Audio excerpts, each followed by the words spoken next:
ಹೋಗ್ತಿರೋವಂಥದ್ದು ಚಾರ್ಮಾಡಿ ಆಗಿ ಕೊಟ್ಟಿಗೆಹಾರದಲ್ಲಿ ಒಂದು ಪ್ಲೇಸ್ ಇದೆ, ಕೆಳಗೂರು ಎಸ್ಟೇಟ್ ಅಂತ ಹೇಳಿ ಸಮಥಿಂಗ್.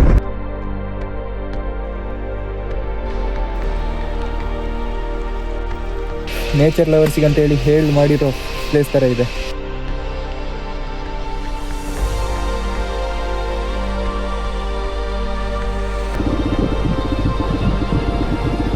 ಮೋಟೋ ವ್ಲಾಗಿಂಗ್ ಮಾಡ್ತಿದ್ರೆ ಮಾತ್ರ ಸಕ್ಕದಾಗಿ ಕಾಣ್ತಿತ್ತು.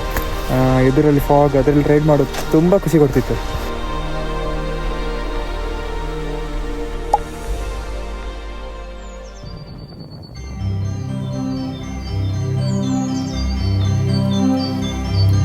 So hello guys, welcome back to the channel. So welcome to a new video.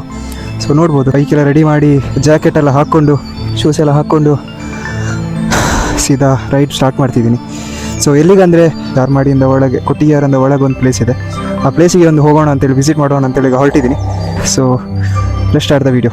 So let's start the ride. So ಈಗ time ಬಂದುಬಿಟ್ಟು 12:30 ಆಗಿದೆ. ಮನೆಯಿಂದ ಒಂದು 7 ಕಿಲೋಮೀಟರ್ ದೂರ ಬಂದಷ್ಟೇ. ಸ್ವಲ್ಪ ಅಲ್ಲ, ತುಂಬಾ ಲೇಟ್ ಆಯ್ತು ಈಗ ಹೊರಡಬೇಕಾದ್ರೆ. ಯಾಕಂದರೆ ಮನೆಯಿಂದ ಹೊರಟೋದು 11 ಗಂಟೆಗೆ ಹೊರಟಿದ್ದೀನಿ. ಮನೆಯಿಂದ ಹೊರಡುವ ಟೈಮಲ್ಲಿ ನೋಡಿದರೆ, ಬೈಕ್ ನೋಡಿದ್ರೆ ಫುಲ್ ಟೈರ್ ಪಂಚರ್ ಆಗಿತ್ತು. ಹಾಗಾಗಿ ಟೈರ್ ಪಂಚರ್ ಶಾಪಿಗೆಲ್ಲ ಹೋಗಿ ಪಂಚರ್ ರಿಪೇರ್ ಮಾಡಿಕೊಂಡು ಈಗ ಹೊರಡ್ತಿದ್ದೀನಿ. ಈಗ 12:30 ಆಗಿದೆ. ಇರಲಿ, ತೊಂದರೆ ಇಲ್ಲ, ಯಾಕಂದರೆ ತುಂಬ ದೂರ ಏನು ಡೆಸ್ಟಿನೇಷನ್ ಅಲ್ಲ. ಸೊ ನಾವು ಹೋಗ್ತಿರೋವಂಥದ್ದು ಚಾರ್ಮಾಡಿ ಕಡೆ. ಚಾರ್ಮಾಡಿ ಆಗಿ ಕೊಟ್ಟಿಗೆಹಾರದಲ್ಲಿ ಒಂದು ಪ್ಲೇಸ್ ಇದೆ, ಕೆಳಗೂರು ಎಸ್ಟೇಟ್ ಅಂತೇಳಿ ಸಮಥಿಂಗ್. ಆ ಎಸ್ಟೇಟ್ ಒಳ್ಳೆ ಇದೆ, ಟೀ ಫ್ಯಾಕ್ಟ್ರಿ, ಅಲ್ಲೆಲ್ಲ ಚಾದ ಗಿಡಗಳೆಲ್ಲ, ಅದರ ಮಧ್ಯದಲ್ಲಿ ದಾರಿ ಇದೆ. ಅದು ದಾರಿ ಮಧ್ಯದಲ್ಲೆಲ್ಲ ಬೈಕಲ್ಲಿ ಇಟ್ಕೊಂಡು ಹೋಗ್ಬೋದು. ನೋಡ್ಲಿಕ್ಕೆ ಖುಷಿ ಆಯಿತು. ನಾನು ತುಂಬ ದಿನದ ಅಂದ್ಕೊಂಡಿದ್ದೆ ಆ ಪ್ಲೇಸಿಗೆ ಹೋಗ್ಬೇಕಂತೇಳಿ, ಆದರೆ ಟೈಮ್ ಸಿಗಲಿಲ್ಲ. ಇವತ್ತು ಆ ಟೈಮ್ ಸಿಕ್ಕಿತ್ತು. ಸೊ ಈಗ ಹೋಗ್ತಿದ್ದೀನಿ. ಸೊ ಫಸ್ಟ್ ಚಾರ್ಮಾಡಿ ವಿಸಿಟ್ ಮಾಡಬೇಕು. ಚಾರ್ಮಾಡಿ ಹೇಗಿರುತ್ತೆ ನೋಡಬೇಕು ಈ ಮಾನ್ಸೂನಲ್ಲಿ. ಅದರ ನಂತರ Kelagur estate. So let's go. So ಲೈಟಾಗಿ ಒಂದು ತಿಂಡಿ ತಿಂದೆ. ಸೊ ಈಗ ಚಾರ್ಮಾಡಿ ಘಾಟ್ ಶುರುವಾಗಿದೆ. ಎಕ್ಸೈಟ್ಮೆಂಟಲ್ಲಿದ್ದೀನಿ, ಹೇಗಿರುತ್ತೆ ಅಂತೇಳಿ. ಚಾರ್ಮಾಡಿ ಘಾಟ್ ವ್ಯೂ ಹೇಗೆ ಸಿಗುತ್ತೆ ಕಾಣಲಿಕ್ಕೆ ಅಂತೇಳಿ. ಸೊ ಈಗ ಟೈಮ್ ಬಂದುಬಿಟ್ಟು 1:21 ಆಗಿದೆ, 1:30 ಆಗಿದೆ ಮಧ್ಯಾಹ್ನ. ನೋಡೋಣ ಹೇಗಿರುತ್ತೆ ಅಂತೇಳಿ. ಈ ಚಾರ್ಮಾಡಿ ಘಾಟ್ ಎಂಟ್ರ್ ಆಗೋ ಮುಂಚೆ ಫುಲ್ ಸೆಕೆ ಥರ ಫೀಲ್ ಆಗ್ತಿತ್ತು. ಆದರೆ ಇಲ್ಲಿ ಚಾರ್ಮಾಡಿ ಎಂಟ್ರಿ ಆದ ಕೂಡಲೇ ತುಂಬ ಖುಷಿ ಆಗ್ತದೆ. ಫುಲ್ ಕೂಲ್ ಗಾಳಿ ಬೀಸ್ತಾ ಉಂಟು. ಮಳೆ ಬಾರಿದ್ರೆ ಸಾಕಂತಿದ್ದೀನಿ ಅಷ್ಟೇ. ಮಳೆ ಬಂದರೆ ಮೋಟೋ ಬ್ಲಾಗಿಂಗ್ ಎಲ್ಲ ಮಾಡೋಕ್ಕಾಗಲ್ಲ, ಎಲ್ಲ ಮೈಕೆಲ್ಲ ಒಳಗೆ ಇಡಬೇಕಾಗುತ್ತೆ. ಮತ್ತು ಮಳೆ ಬಂದರೆ ಗಾಡಿ ಓಡಿಸೋದು ತುಂಬ ಕಷ್ಟ. ಮಳೆ ಬರಬಾರ್ದು ಅಂತ ಅಂದ್ಕೊಂಡಿದ್ದು, ಆದರೆ ಈಗಾಗಲೇ ಸ್ಟಾರ್ಟ್ ಆಗಿದೆ ಮಳೆ. So it's time to take off the mic. So ನಿಮಗೆ ಇಲ್ಲಿ ಮೌಂಟ್ ಆಗ್ತೀನಿ ಕ್ಯಾಮರಾ. ಸೊ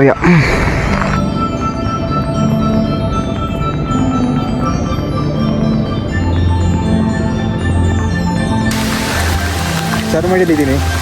ಮಳೆ ಬರ್ತಿದೆ, ಮಳೆ ಪ್ಲಸ್ ನೋಡ್ಬೋದು ಫಾಗ್ ಇದೆ, ಅದರಿಂದ ವ್ಯೂ ಕಾಣಲಿಕ್ಕೆ ಸಿಕ್ತಿಲ್ಲ.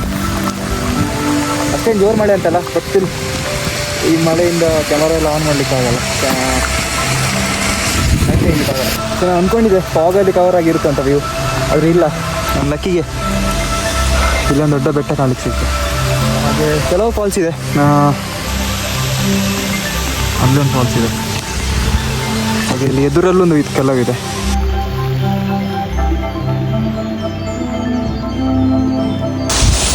ನನ್ನ ವಾಯ್ಸ್ ನಿಮಗೆ ಆಡಿಬಲ್ ಇದೆಯಾ ಅಂತ ಗೊತ್ತಿಲ್ಲ, ನೋಡ್ಬೋದು ಫಾಲ್ಸ್ ಇದೆ.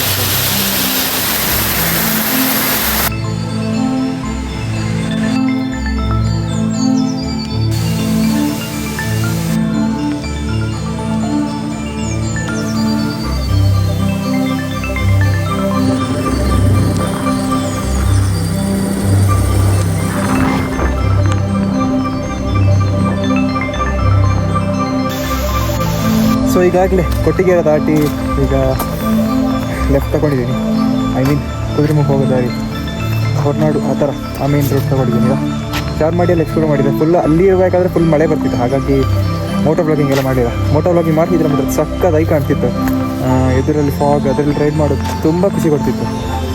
ಆದರೆ ಮಳೆ ಇತ್ತು, ಹಾಗಾಗಿ ನಾ ಮೌಂಟ್ ಹಾಕಲಿಲ್ಲ.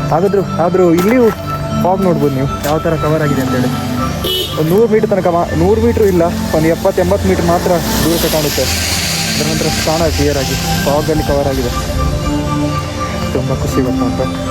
ಸೊ ಕೆಳಗೂರು ಎಂಬ ಟೀ ಎಸ್ಟೇಟಿಗೆ ಈಗ ಹೋಗಬೇಕೀಗ. ಸೊ ಇಲ್ಲಿಂದ ಮೇ ಬಿ 10-15 ಕಿಲೋಮೀಟರ್ ಅಷ್ಟಿರ್ಬೋದು. ಸೊ ನೋಡೋಣ, ಹೋಗೋಣ ಹೇಗಿರುತ್ತೆ ನೋಡೋಣ ಅಲ್ಲಿ ಪ್ಲೇಸ್.